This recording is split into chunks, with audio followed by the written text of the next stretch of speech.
Well, when you start playing, you want to be like this close to their faces. Like as close as humanly possible to each of their faces. Okay. All right, 57, second time. 1, 2, 3, 2, 2, 3.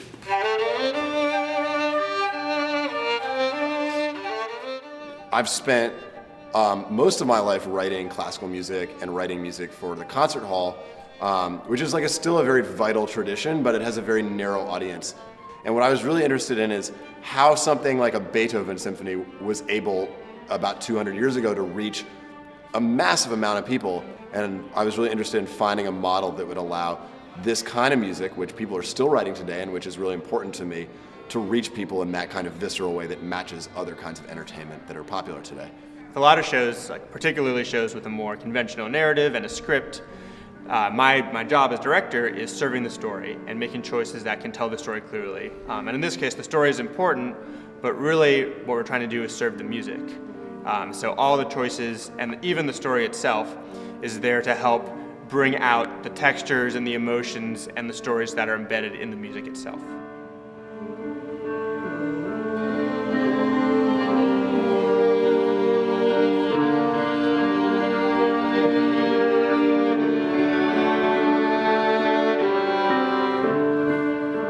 My biggest inspiration is the movie Fantasia, in which every single animation, everything that you're seeing, constantly reminds you of the music that you're hearing. So it's a world in which musicians and actors and dancers all can just merge into a single unit who are telling the story, basically devising this piece around the music. The music is basically our text.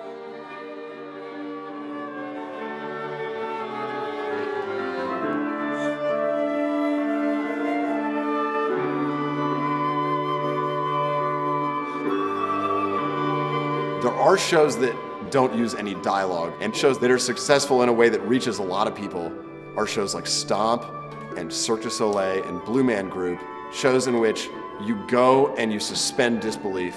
Abyss is a show which focuses on the apocalypse and the world leading into the apocalypse in a way that we've imagined it in the 21st century.